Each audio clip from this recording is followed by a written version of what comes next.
በስመ አብ ወወልድ ወመንፈስ ቅዱስ አሐዱ አምላክ ብለን የመስቀልን ታሪክ እንጀምራለን።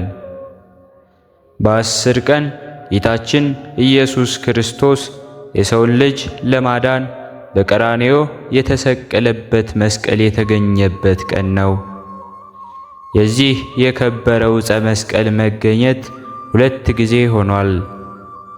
መጀመሪያ በንግሥት እሌኒ እጅ ነው። እርሷም ለእግዚአብሔር ወንድ ልጅ ወልጄ የነገሰ ክርስቲያንም የሆነ እንደሆነ የተሰቀልክበትን ዕፀ መስቀል ፈልጌ ከቦታውም አውጥቼ ለክርስቲያኖች አብነት አስቀምጣለሁ ብላ ነበር። ከዚህም በኋላ እግዚአብሔር ስዕለቷን ሰምቶ ቆስጠንጢኖስ የሚባል ልጅን ወልዳለች። እርሱም ነገሰና የኦርቶዶክስ ክርስትና እምነትን ተከተለ፣ እንዲሁም አጸና። ከዚህ በኋላም ንግሥት እሌኒ ሰራዊት አስከትላ ወደ ኢየሩሳሌም ሄደች። በደረሰችም ጊዜ መስቀሉ የተቀበረበትን ቦታ መረመረችና የሚነግራትም አጣች። ከዚህ በኋላም የአይሁድ ወገን የሆነ ሽማግሌ ስሙ ኪራኮስ የተባለ ሰው አገኘች። በጠየቀችውም ጊዜ የአይሁድ ወገን ነውና አልናገርም አላት። እርሷም ጨው የበዛበት ምግብ አበላችውና ውሃ እንዳይጠጣ ከለከለችው። በውሃ ጥምም ተቃጠለ። ከዚህ በኋላም ልናገር አለና በጎልጎታ 3 ተራሮች አሉ፣ ከእነርሱ አንደኛው ነው የሚመስለኝ አላት።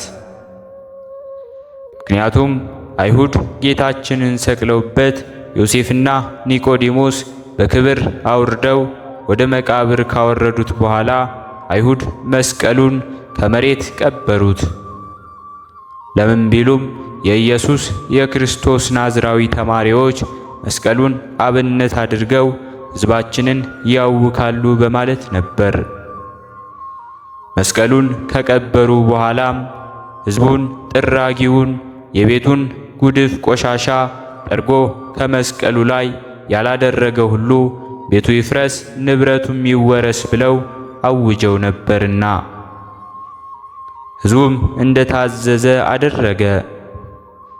አንዱ መስቀል ከተቀበረበት ላይ 2ቱን ዳርና ዳር አድርገው ታላቅ ተራራ እስከሚያክል ቆሻሻ ቆልለውበት ነበርና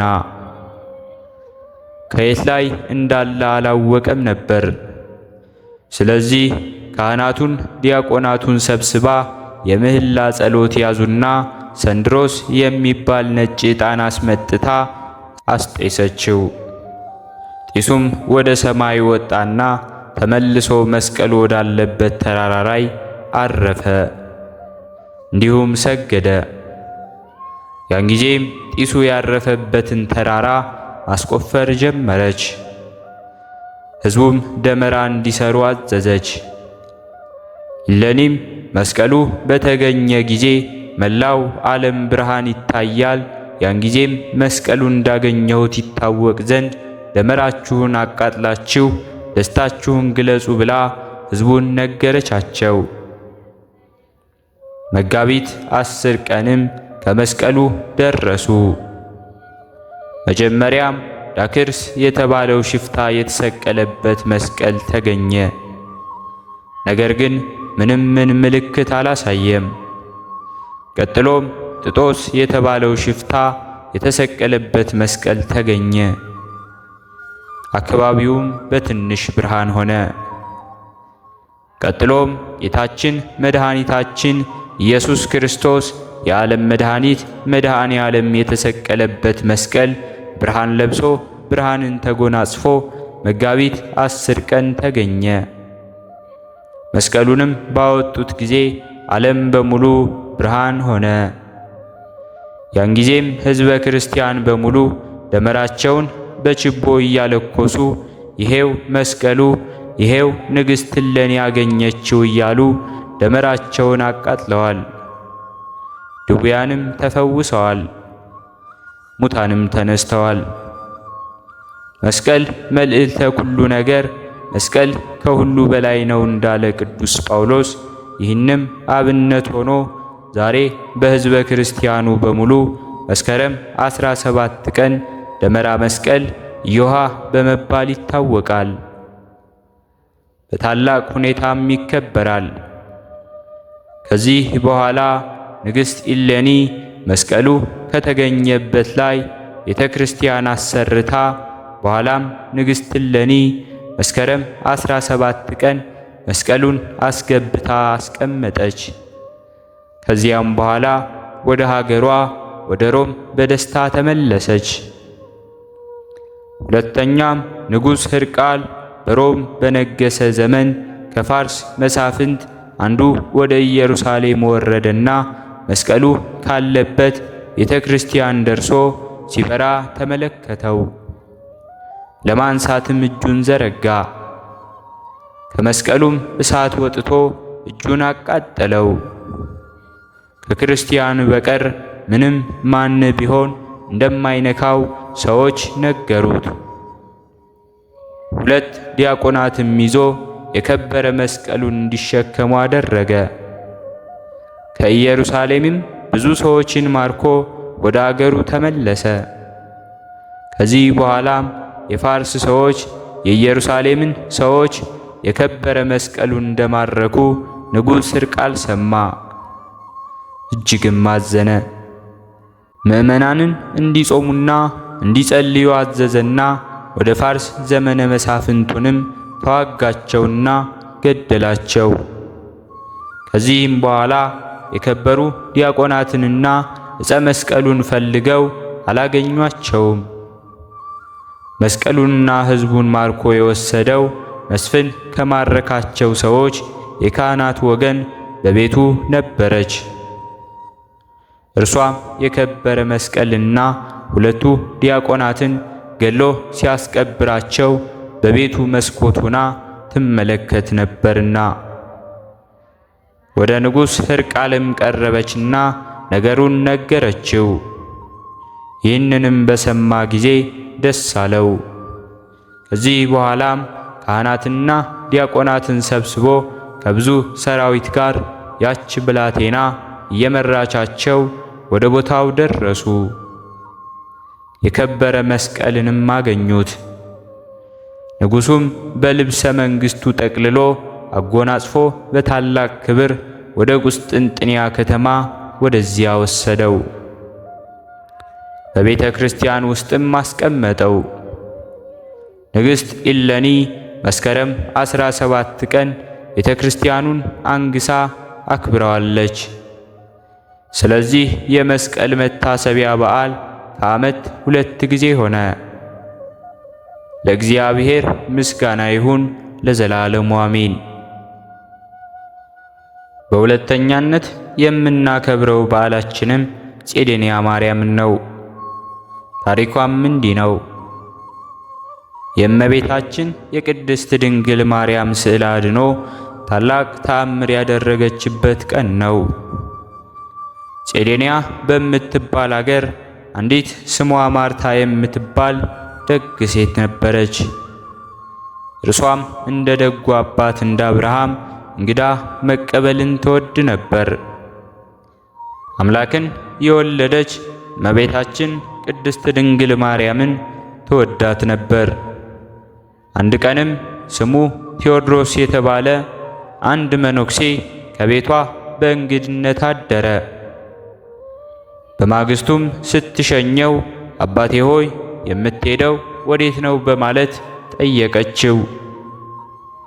እርሱም ጌታችን ኢየሱስ ክርስቶስ የተወለደበትን እንዲሁም የተጠመቀበትን ከመቃብር የተነሳበትን ቦታ ተሳልሜ በረከት ተቀብዬ ልመጣ ወደ ኢየሩሳሌም ነው የሚሄደው አላት። ማርታም የእመቤታችንን የቅድስት ድንግል ማርያምን ስዕል ገዝተህ አምጣልኝ ስትል ገንዘብ ልስጥህና አለችው።